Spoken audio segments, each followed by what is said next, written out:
Good evening. This is Peter Helland with Dr. E. Michael Jones. I think, Mike, it's been quite a while since you've been back on. A lot has happened.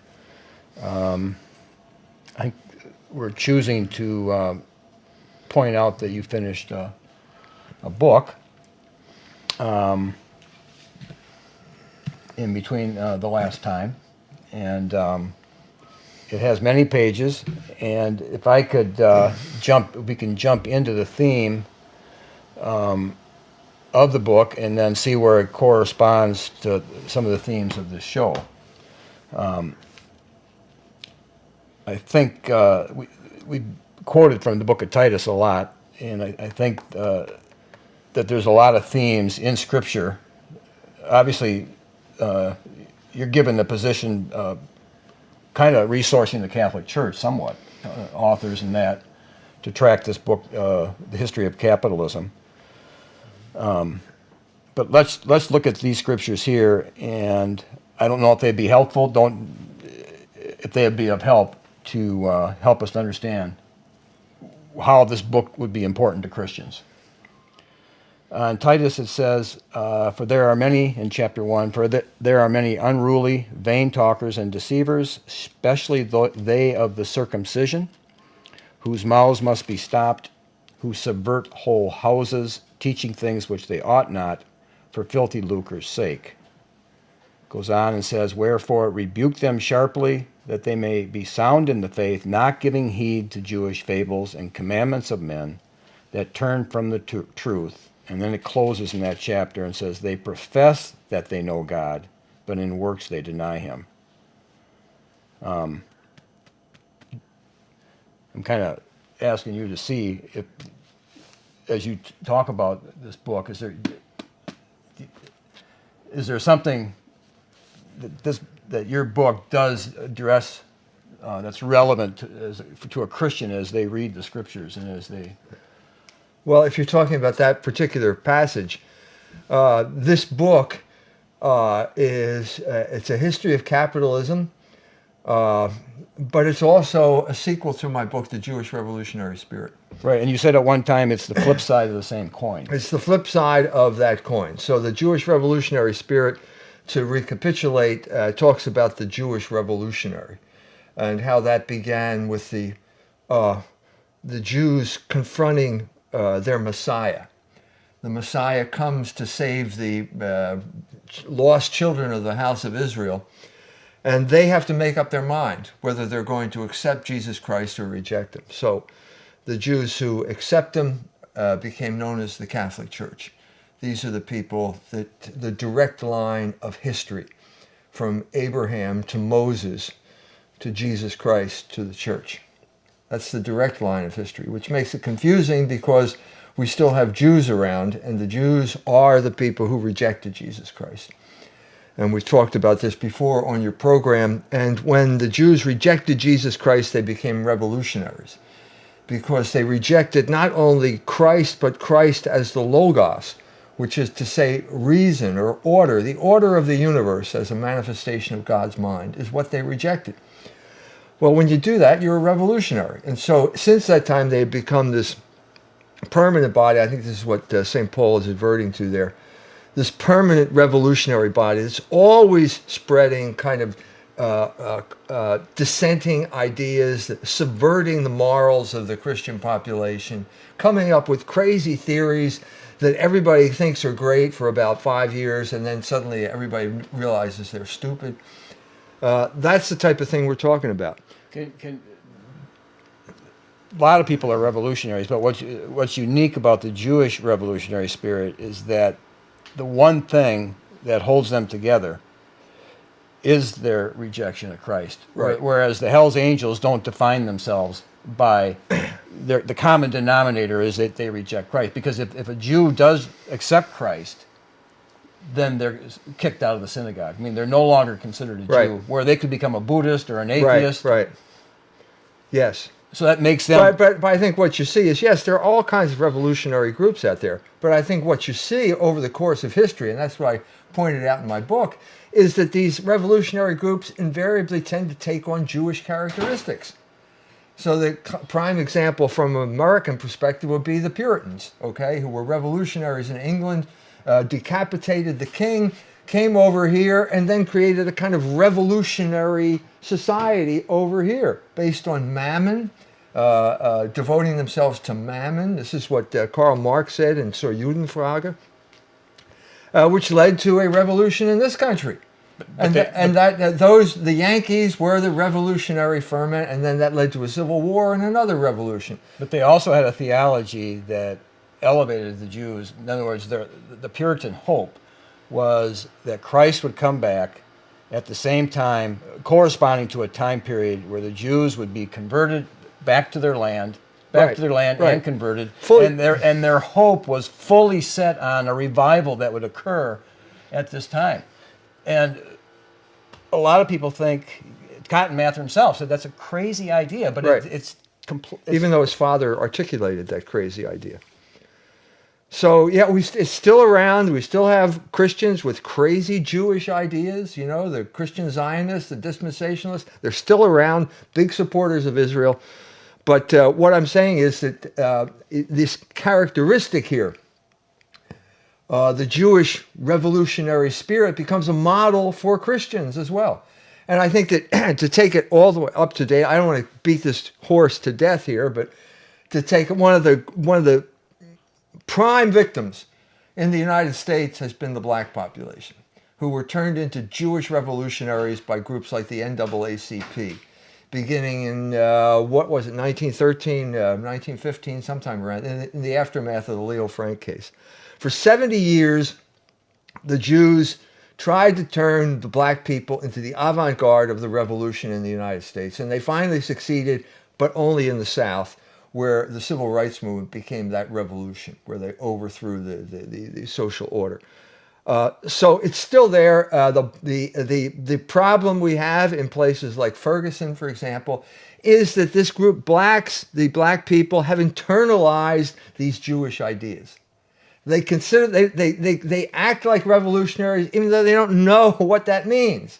You know, they have this perennial chip on their shoulder. You know what I mean? They're in rebellion against Logos when it comes to the sexual order, sexual morality. 80% of black people are born out of wedlock now, as a result of this revolutionary chaos that got introduced into their lives by the Jews who ran the civil rights movement and the NAACP and all those revolutionary organizations. So it's still with us. When they create a Frankenstein monster, you have to kill the monster. That's the story of Frankenstein. And so in 1969, the FBI moved against the Black Panthers in Chicago and killed them all, or with the help of the Chicago police, because they had gotten uppity. Okay, you know, they were walking around with guns, black leather jackets, and so on and so forth. The same thing is happening now in American foreign policy.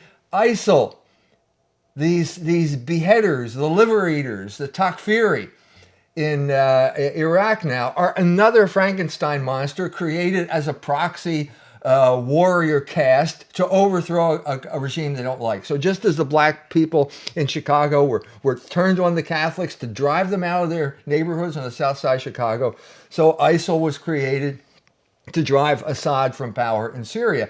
And ISIL, they're another Frankenstein. They're out of control now. Everybody knows they're out of control. They're cutting people's heads off. I mean, they're monsters. There's no exaggeration to call these people monsters. But they were created by the United States in the same way. So that being said, that's that side of the story. That's the revolutionary side of the story. But there's another side of the story. And that's told by, in many ways, one of these Jewish revolutionaries, Karl Marx, who wasn't a Jew. I mean, his father had converted to Christianity, but he was the grandson of a rabbi from Germany, from Trier. Came from an ancient line of rabbis and imbibed the Jewish revolutionary spirit and gave it a new form known as communism. And he understood the other side of the coin very well, because he said in his essay called On the Jewish Question, or Zur Judenfrage, he said the Jewish God is money. Jewish God is money. Well, the South said that about all Northerners. Basically. Well, that's because one of the most potent gods out there is money, or mammon, as we say in the Bible. So what you see here are basically two parallel tracks. And so how can I symbolize this relationship? Balzac is walking through the streets of Paris in the 1830s, and there he sees Heinrich Heine and Jacob or James Rothschild walking arm in arm through the streets of Paris. Now, from a Marxian perspective, if you're going to say that a revolution is based on class conflict, this makes no sense whatsoever. The richest man in Europe walking arm in arm with the premier Jewish revolutionary from Germany. That doesn't make any sense from a Marxian point of view, but it does make sense from an ethnic point of view, because they're both Jews. And they both sense this. What do they have in common? They have this sense of hatred toward Christian culture. And they're both working. So what you find after a while is that both capitalism and communism are both working to destroy Christian culture wherever they find it. So a later manifestation of the same thing would be Jacob Schiff and Trotsky. Jacob Schiff, one of the richest Jews in New York City, and Trotsky, one of the most famous Jewish revolutionaries, collaborate. Schiff gives Trotsky money. Trotsky rents a ship and got all these revolutionaries. They sail to Russia. Why are they going to attack Russia? Well, because it's the only Christian country left in Europe. So you take the two books together, and so the Jewish revolutionary spirit is about Heine and Trotsky, and Baron Metal is about the Rothschild family, for example. And Schiff. And Lloyd Blankfein. And Lloyd Blankfein, to give you a recent example, is chairman of Goldman Sachs, which is a Jewish firm, and he supports gay marriage. So once again, you have this Jewish penchant here of the rich supporting the revolution. And as a result, destroying the social order, but we don't want to just destroy the social order. What they want to do is create a new social order, a Jewish social order in which the Jews are in control. And the main way the Jew stays in control is through usury. And just Goldman Sachs, I was at the Heritage Foundation meeting in Atlanta, and a lot of people were really wanting Ted Cruz to be their top choice for president. But they also said, if you're going to vet a politician, you need to find out the spouse and who the spouse works for. And I brought up, well, Ted Cruz's wife is a vice president for Goldman Sachs. And what did the Heritage people say to that? Next question. Next question. Right, because the spouse and who she works for, they were saying, can determine a lot about what that politician's going to do. Sure. So yeah, I mean, we could go down that road as well.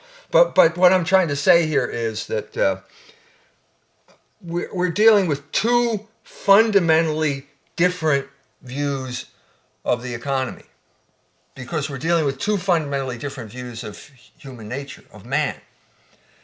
And the two fundamentally different views are epitomized by the two alternatives for economies throughout the world. It's not capitalism versus communism, it's labor versus usury. Now, when you say the word economy, do you need to define how you define the word economy? The economy is the all of the people in a nation. Let's define it the way Pesch would, as the function of a nation state. The people engaging in exchange of goods and services in the nation. All of those people taken together make up the economy of the nation. All those people working, exchanging, making deals, and so on and so forth for throughout the nation. Okay. The combination of all of those interactions is called the economy. Okay. And so, like, for example, you were talking about the living wage. So basically, as I said, we have two choices in this world. And the two choices are to base the economy on labor or to base it on usury. And so the ancient world, to begin with, was based on slavery. Aristotle could not conceive of a world without slavery. He could not conceive of a philosopher without slavery, doing a slave doing all the manual labor that would allow him the leisure to philosophize. Well, he may be correct. I mean, we call people that have these jobs out here, we say they're not slaves, but We are heading, as you're correct in saying, we are heading back to the slavery of the Roman Empire. So slavery was one aspect of the Roman Empire. The other aspect is usury. And these two things go hand in hand because usury creates slavery. And the magic formula that does this is known as compound interest. And compound interest is such a magical thing. They once asked Einstein, if you had to come up with one idea, what do you think is the most brilliant idea you could come up with? And he said compound interest. Because if you're on the right side of compound interest, in other words, if you're a creditor, the money just pours into your pocket and you don't have to do anything. If you're on the wrong side of compound interest, which is to say if you're a debtor, well, then you can do whatever you want and you're going to fall behind because nothing in this world can keep up with the inexorable nature of compound interest. So you put this together in an empire like the Roman Empire, which basically acquired wealth from plunder, wealth in the form of gold, plundering other countries, bringing the gold back to Rome. That gold ended up into the hands of wealthy people who would then lend it out at interest. And as a result, everyone in the Roman Empire, the overwhelming majority, started to fall into debt slavery. And so by the end of the Roman Empire, you had the independent Roman farmer, who was the backbone of the Roman army during the Republic, had been forced to the wall because he could not pay off the mortgage on his farm, into becoming a slave on a latifundia, which is like the factory farm of its era. Now, that would have stayed that way probably forever, except that something happened at the time of the Roman Empire, namely the arrival of Jesus Christ, the Messiah. And when he arrived, he gave new dignity to the human being because of the incarnation. God became man. And so because of the incarnation, human beings had a new dignity. And because human beings had a new dignity, their activity had a new dignity. And what do we call the activity of human beings? Basically, it's called work. And so as a result, when the Roman Empire collapsed because of debt, because of all the things that's plaguing this country, because of debt, of foreign wars, of enslavement, of the concentration of wealth, and so on and so forth, the new system that took its place was Christianity, in particular because of the peculiarities of the time, because of the collapse of civilization. The new system was implemented by Benedictine monks, who created monasteries, which were basically self-sufficient little kingdoms. Not really, no, can't call it a kingdom. Self-sufficient little farms, whatever you want to call them, where the monks would have land. They took a vow of stability, and they were bound to the land by their vow, and so they would work the land. And the new thing in history at this point is the motto of the Benedictines, which is ora et labora, which is pray and work. Now, nobody had said that before. Aristotle couldn't conceive of a world in which men could, in a sense, work with the intellect and work with the body at the same time, which is what the monks did. Right, the contemplation. Our contemplation is what they admired, right, Aristotle? Yeah. And they didn't think it possible for the working class. For working class, but you would call those people philosophers, and it was impossible for a worker to be a philosopher. Well, the Book of Sirach says something like that too. That one who's given to labor can never gain wisdom. I mean, so. Well, I mean, there's a certain truth to that. I mean, there's a certain truth to that, but it's not an absolute truth, and it changed over time. And it changed because Christianity raised the dignity of labor to something which we could appreciate. So given this fact, now we have a whole new world. And the whole new world begins in Europe. It's kind of rocky beginnings because Europe is being plundered by my ancestors and your ancestors.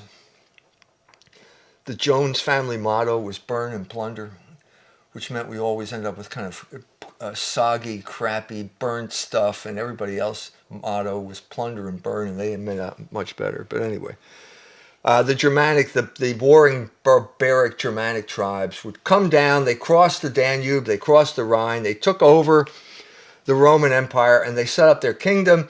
And what's a German love to do? He loves to chase pigs through the forest. So the Lombards set up and they started chasing pigs through the forest.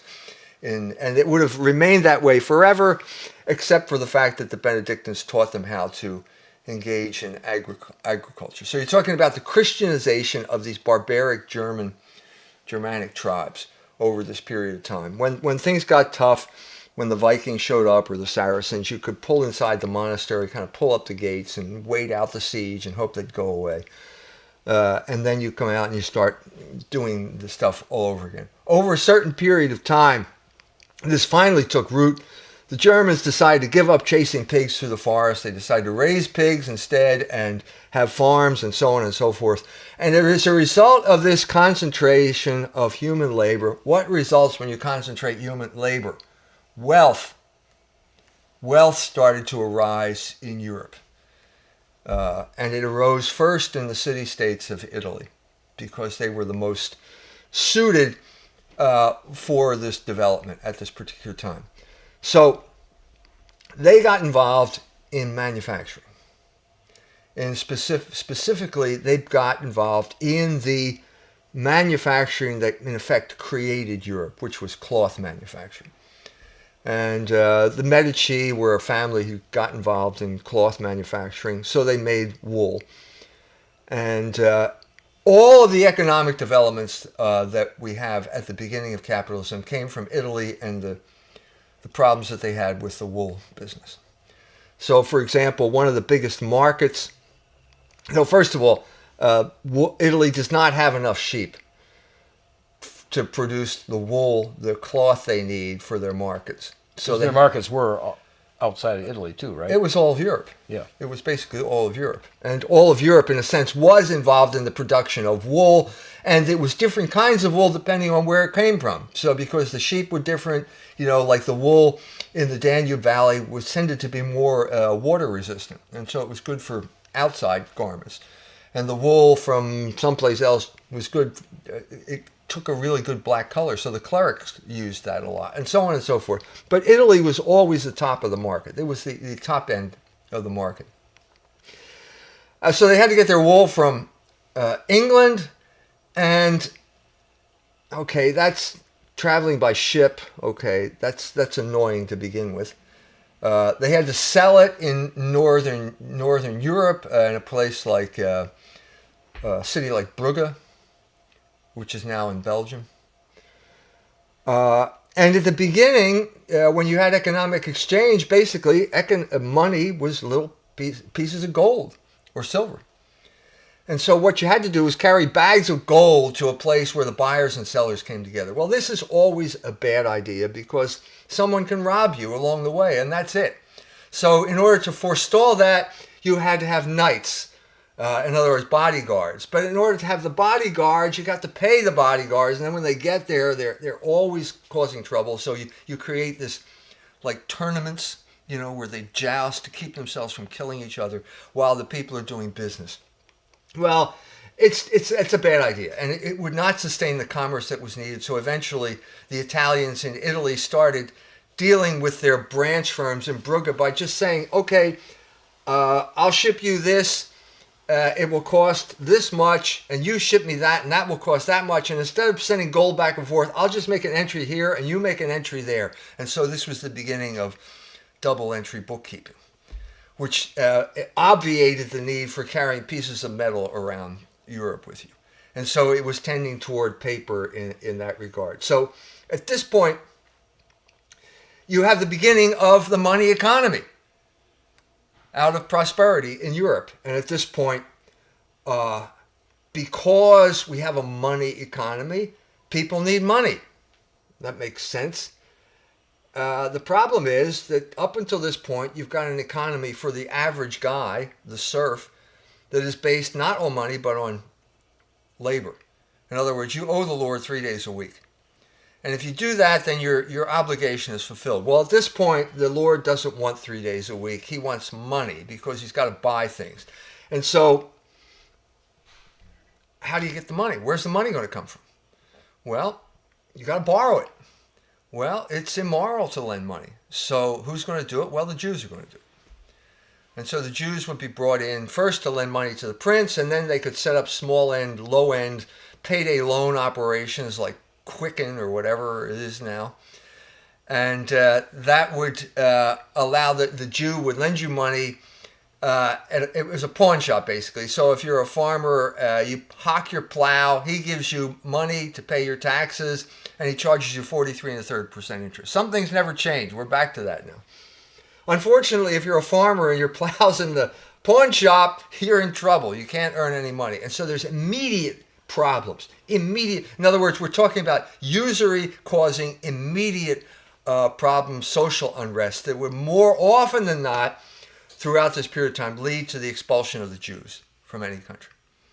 So the standard Jewish explanation is anti-Semitism. It's an awful thing. Every country they go, there's anti-Semitism. It just grows like your beard. You know what I mean? Unless you shave it every day, this anti-Semitism is going to take over. Well, it turns out that the real reason is Jewish behavior. As always, the reason people don't like Jews is because of the way Jews behave. And in this instance, it's lending money, which caused huge amounts of animosity. So England expelled the Jews in 1290, and because basically the people rioted. And the people rioted, and the first thing they did was head toward the Jew's house to burn the records about how much money he owed. And the king, realizing it's going to be insurrection, just expels the Jews, reneges on his loans, and that's the story over and over and over again throughout Europe. During this period of time, the Catholic Church starts protesting. Specifically, the Dominicans, the new orders, the mendicant orders, the Dominicans and the Franciscans start preaching against usury. For a century, they're preaching against usury. Okay? The princes don't like this. This is like, what, 13th? What do you... Well, the beginning of the city would be the 13th century. By the 13th century, you have cities like Paris and all the city-states. By the 15th century, the 1400s, it's intense. This is getting intense. So we're talking about 2 centuries of preaching against usury. And the princes don't want to hear it because they get good rates from the Jews.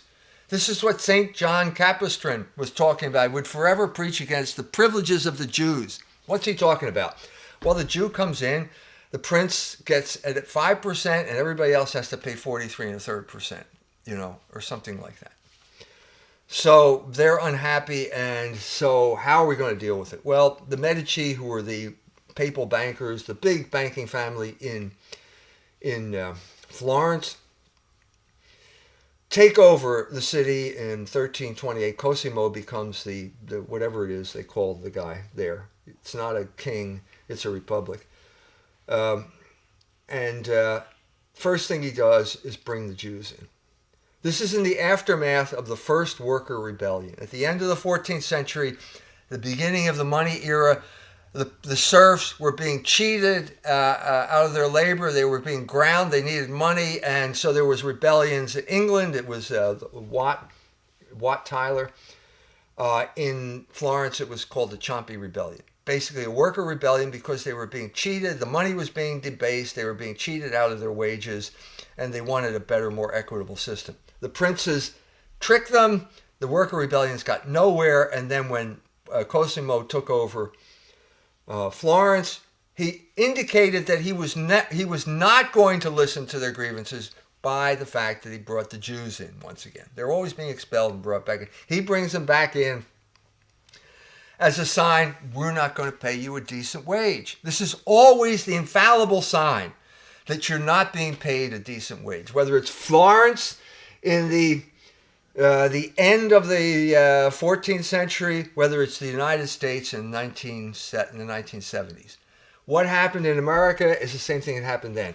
Wages stopped going up in the 1970s, and as soon as wages stopped going up, guess what arrives on the scene? Credit cards. And so credit cards take up the slack that wages, and they give the people the illusion that they still have money.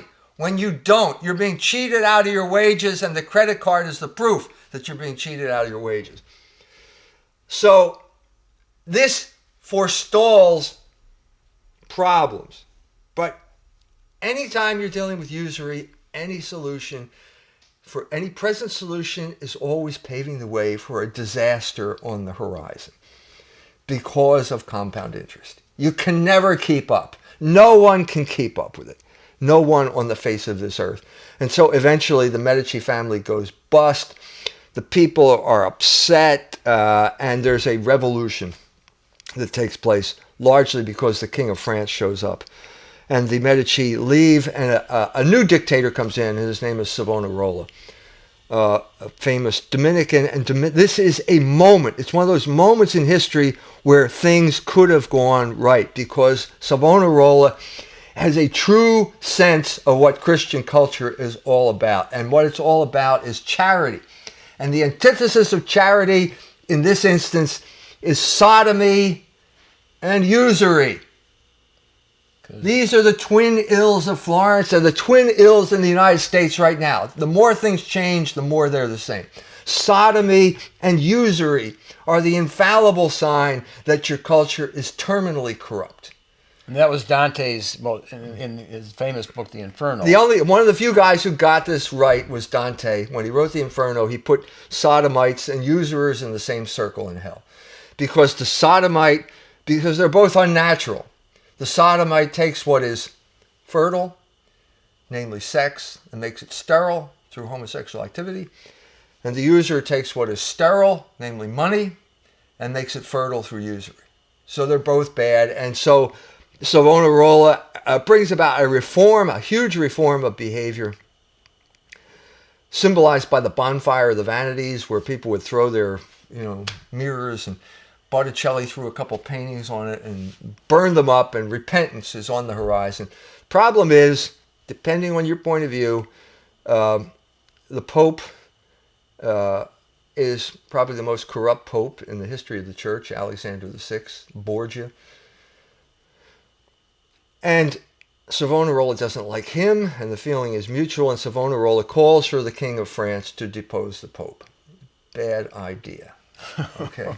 Because the Pope is not going to put up with this. And so the Pope connives with the sodomites and the usurers in Florence, and they arrest Savonarola and they put him to death. And at this point, the moment of reform dies. It could have spread throughout all of Christendom, this reform, if the church but we had a corrupt Pope. We had corrupt church officials who were involved themselves in usury, and so it died. And so the next time around, it's not going to be reform, it's going to be reformation.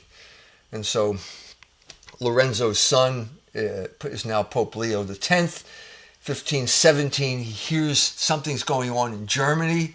This is when Luther posts his theses in Wittenberg, and he dismisses it as a quarrel among monks. No big deal. And Christendom is destroyed. And once the unity of Christendom is destroyed by the Protestant revolt, the church loses its police power. But you're saying that the revolt was, from certain angles, was justified. It was a response to the corruption that was occurring. Luther was upset about indulgences. You know this. Why is he upset about indulgences? Because, how do you pay for an indulgence? Well, it's gold. So the gold is bleeding out of Germany down to Rome. So they feel that they're losing their power. The lower nobility, guys like Ulrich von Hutten, are being replaced by people like the Fuggers, who are the merchant class. They're feeling alienated. And so they combine and they create this revolution, which basically is based on plunder. In every Protestant country, it was theft. The motivation for the Reformation was theft. And all of the theology came after the fact to justify the theft. And so the example we know the best is Henry VIII in England, who plundered church property and then ended up bankrupt anyway. Why did he? How can you plunder all of this wealth? 900 years of accumulated wealth. But what 1/3 of what percentage was belonged to the church that he took? The amount of property in a place like Bohemia, 50% of the property was owned by the church. Right. So we're going to talk about something along those lines in every country in Europe, give or take, something like that. Because over 900 years, these monasteries that I mentioned, the Benedictines, have become wealthy. The individuals weren't wealthy, but the collectivity was. And they would, they'd have gold and decorations and so on and so forth. And so the princes at a certain point couldn't resist it, and they stole it.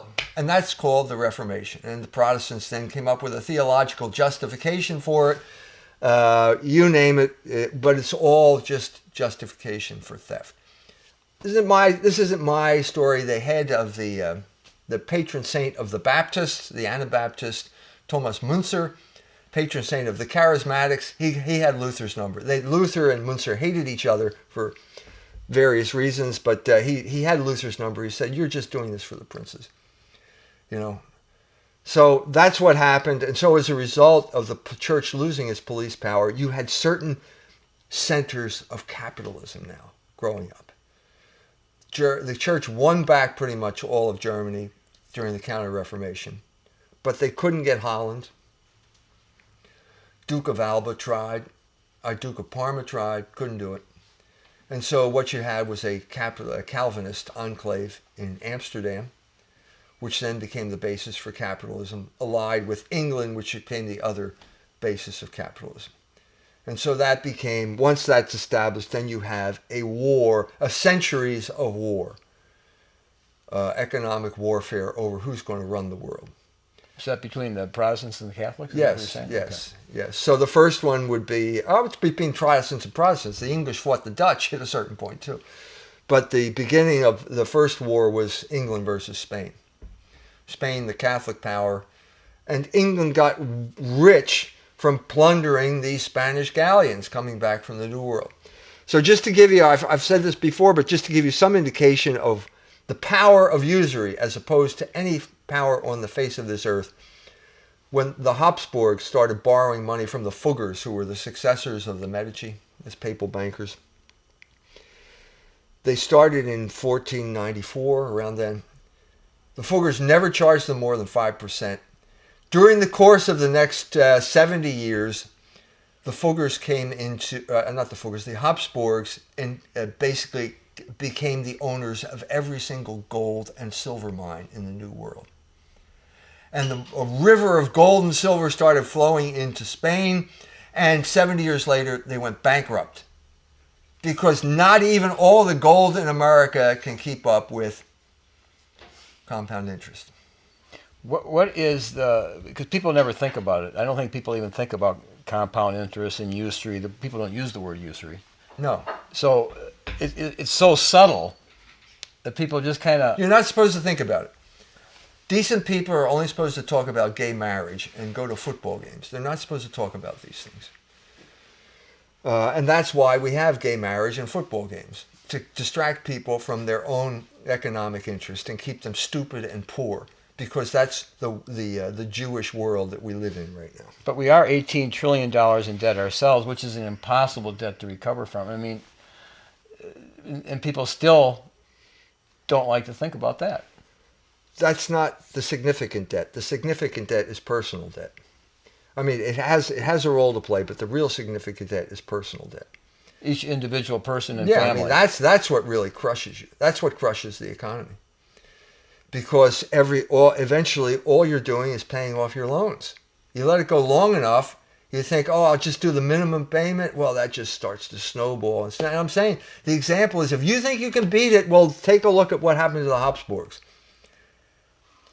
Yeah, but why can't individuals overcome that? Don't they have the moral strength? No, I'm sure you have free will, and the answer to your question is don't borrow money. That's simple. Don't borrow money. But in a capitalist economy, You're forced to borrow money in all sorts of subtle ways. And the worst right now is student debt. These poor kids are being suckered into going $100,000, $200,000 in debt. Just on the idea that they're going to get an education. This is a scandal. This is an outrage. And the fact that Notre Dame calls itself a Catholic college, has an $11 billion dollar endowment, and still raises the price every year on the students is a scandal. This cries to heaven for vengeance. The fact that these people now, if they go to Notre Dame, are going to end up $240,000 in debt. You're not going to get out. I'm sorry. We're living in a deflationary economy right now. I got a catalog, clothing catalog, comes in the mail. I'm looking at these prices are crazy. It's cheap junk. It's from China. It's not. This is wool. Okay, that cheap junk. You can get a sweater for $14.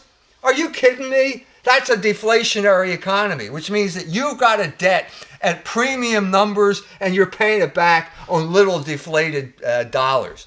The best example of that is how many people are underwater now with their houses.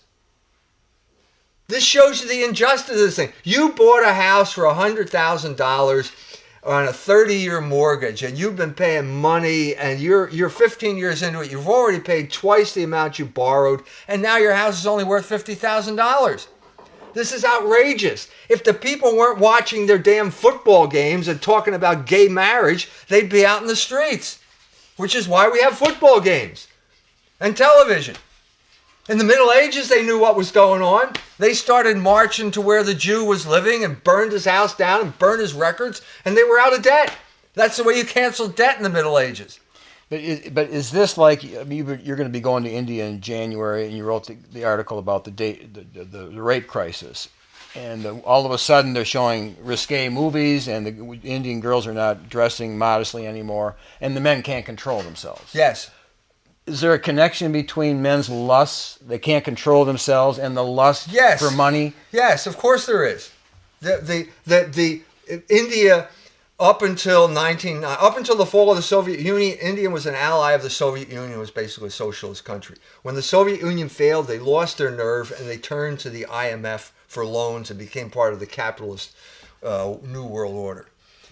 IMF says, okay, we'll give you the loans, but you have to change your culture, and that means we have to privatize your communication industry, let the big guys in. And so as a result, the first thing they get is this sexual imagery starts flooding in. This is important to capitalism. It's not coincidence. These things go hand in hand. The first step in capitalism is sexual corruption, because the people are so befuddled. Their minds are clouded. They can't understand what's going on. And what you're doing is creating a consumer. A consumer is a guy who acts on his passions. He buys on impulse. They like that. Why do you think the homosexual is the ideal citizen in the United States?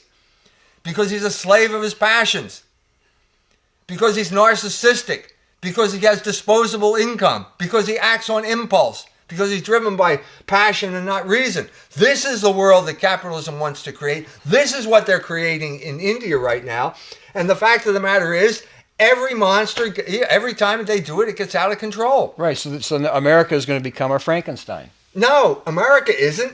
The Indians are going to become Frankenstein. These guys are going... This just the other day. First of all, just yesterday, the cab driver in Uttar Pradesh... for Uber cab, okay, drives the lady, picks up a business lady, you can just from a business deal, drives her to a secluded spot and rapes her. More outrage. Rape is epidemic now in India. Why is he doing that? Why is that happening now? Well, the day before that, they have the new Muslim chick, the reality TV star, the Muslim chick who's supposed to be the model for the Muslim girls in India. She's dancing, she's shaking her booty on a reality TV show with a live audience. Okay, so a Muslim guy in the audience walks up to her and smacks her in the face. And as he's dragged away, they're going to charge him with assault. He said, "Miniskirts destroy men's brains." Well, he's right. He's right. Nobody's going to admit it, but that's true. And that's what's going on in India right now. Because we need a totally sexually besotted. The capitalists need a sexually besotted culture before they can really exploit it. Before the interview, I was thinking of your 3 books, Libido Dominandi, The Spirit of the Revolutionary Jew, and Capitalism. There is a connection between Yes. those themes. Yes. In other words, if you can get people into immoral sex, it's going to cloud their brain, and they can't make good decisions regarding money. No, that's right. Is there a connection? Of course there is. Okay. Of course there is. And now it's a system. So it happened. Why do you think the sexual revolution of the 1960s was followed by the introduction of the credit card? Well, it's not just because wages are going down. It's because people are trained to be impulsive buyers. And how do you train somebody to be impulsive? Well, you get him involved in pornography and sexual activity. Right. So his brain is seeking after Yeah, those so images. that Muslim guy is right. The miniskirts destroy your brain. Proof of that is America. What happened to America after the 1960s?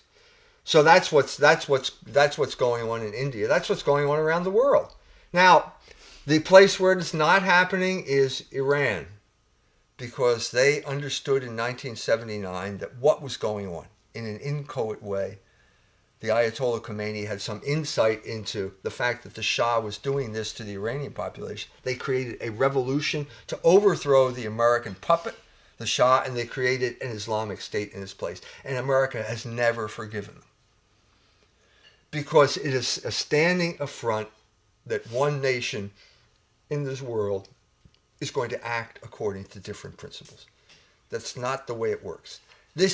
We are the most messianic, religiously driven people on the face of the earth, the United States of America, and the religion is mammon. It is the worship of money. It's exactly what Karl Marx said. But we want to say we're Christian at the same time, which is... That's the best way to convince somebody that to take you seriously, to convert to mammon. Sure, we're Christian. What are Presbyterians? Well, this isn't a joke. What's a Methodist? It's a Baptist who can read. What's a Presbyterian? A Presbyterian is a missionary for capitalism. It began with the battle between the Lowland Scots, like Adam Smith and David Hume, against the Highland Scots during the Jacobite rebellions of the 18th century, and finally with the final Jacobite rebellion of 1745. When that was crushed, the Presbyterians could then project capitalism, Whiggery, the English language on the rest of the world, which is precisely what they did. They showed up in America and they started to evangelize the natives. The British called the American Revolution the Presbyterian Revolt, but Scottish Rite Freemasonry, Masonry and Presbyterian, there seemed to be a connection. Yes. Yes, and I deal with the whole Masonic thing in the Jewish revolutionary spirit and where that came from. And you're right. That's part of the story. You're absolutely right. That's part of the story. But then capitalism, the flip side, fits into that, right? I mean, Presbyterianism is exoteric capitalism. That's what it's capitalism for the masses. That's what it is. It's basically, you want to call it the Protestant ethic, whatever you want to call it, but basically it's a mobilization of religion in the service of mammon. Well, directly, the Republican Party had a strong foundation in the Foyerites, right? And the Foyerites said that you achieve happiness by accumulating wealth. It's not a new idea. That's the gospel of prosperity. That's what America is. If there's a state religion, it is the religion of mammon, the religion of prosperity. And that religion is now being forced on the rest of the world. And that's why they're annoyed at Iran, because Iran said no thanks. And India is now in a situation where they're helpless in understanding what's going on. So I'm hoping to bring some type of understanding to the people there when I go. Like explaining what is the real cause of the rape crisis. Well, it's capitalism. It's capitalism. But so we have a battle. But you define, I'm sorry to interrupt, but you did define capitalism in there as I was just scanning it. You said it was Jewish business practices? No, that's not what I said. It's state-sponsored usury. Okay. Capitalism is state-sponsored usury. And that's what it was in the United States. The creditor class created the United States in their interest. And they made laws. In a Catholic country, you cannot collect usurious debts because it's criminal. You can't enforce criminal behavior. And so this is the purpose, the new world of capitalism, which is basically now the state is going to insist that you pay off usurious debts. And that's what capitalism is. So the creditors create the United States to their advantage, and it causes problems.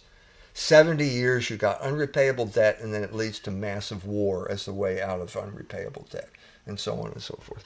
So you have this struggle. England conquers Spain. England defeats France, and then in the 19th century, it's England versus Germany. By the end of the 19th century, it's England versus Germany. Because Germany is the heir of the Holy Roman Empire, which was what the Benedictines created after the fall of Rome. And it's the only place on earth that still values labor. There was an article about Amazon and how terrible Amazon is to its employees in England and the United States, but it's not that bad in guess where? Germany. Because they still stand up for workers' rights there in a way that they do not do in English-speaking countries. So that leads to, eventually the Germans are defeated. During this period of time, Germany had to come into existence as a country. It was a bunch of principalities that had been conquered by Napoleon, caused a lot of soul-searching, and eventually Germany. The reason I'm here, and the reason at least half of me is here, and the reason half of you is here, is because the Germans did not provide decent, they were crushed by Napoleon, and they weren't providing any opportunity for wages, earning a decent wage. Bishop von Kettler noticed this. He proposed reform. Bishop von Kettler is the founder of Catholic social teaching. He said the family is the unit of society. The criterion of a just wage is not how far down you can drive it. It's not a commodity like any other commodity that's a function of supply and demand.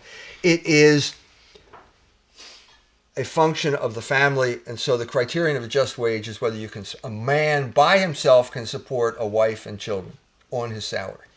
That is the objective criterion. If that's not it, your society is not just. Well, guess what happened during this period of time? Just as we're talking about the 70s, what was the big dance craze in the 70s other than disco? It was called feminism. And what is the main tenet of feminism other than making a sacrament out of abortion? It is equal pay for equal work, which is code word for destroy the family wage. Well, because the scripture says the woman is to be a keeper at home. That's right. So it's and so what happened in Florence when they did this? The workers died out. There were no workers. They couldn't reproduce. Well, you're destroying the workforce if you do that. You got a one-generation deal, and the only way America's dealing with it is by bringing in Mexicans and all these other people. Becomes a magnet for every form of cheap labor in the world. I'm just in the South Bend Tribune. I think that we're at the lowest birth rate ever right now. Yeah.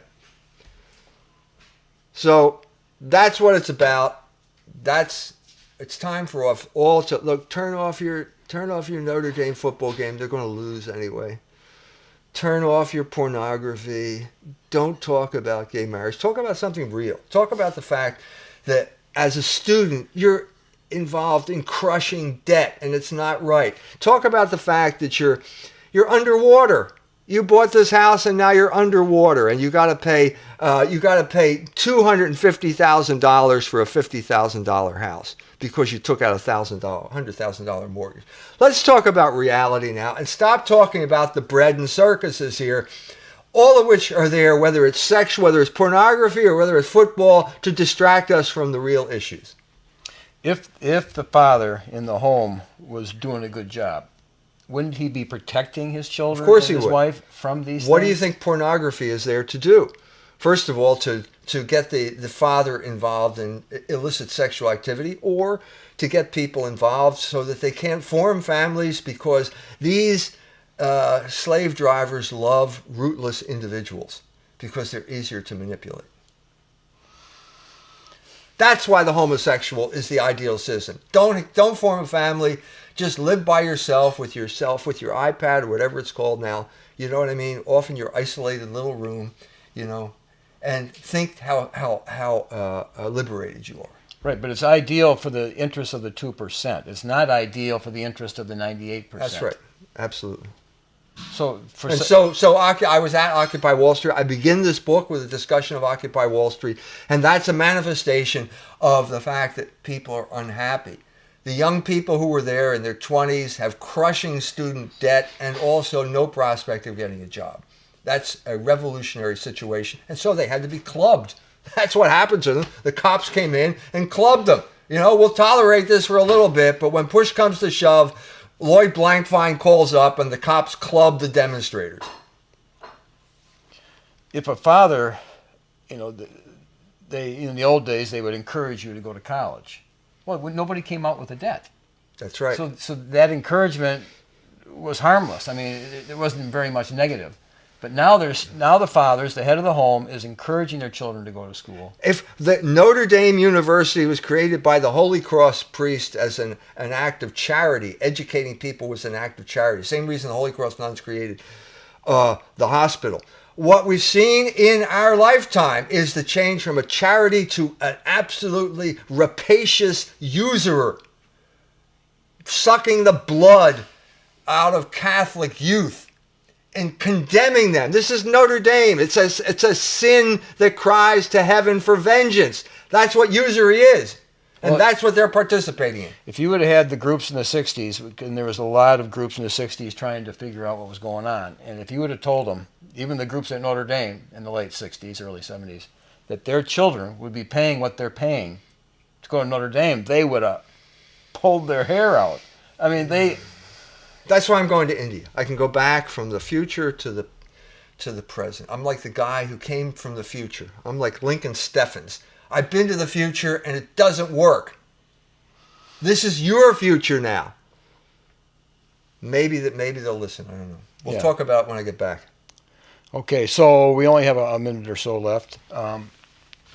That's the book. Baron Metal, go to culturewars.com and begin your liberation from the debt society, the debt slavery that the society is creating for you.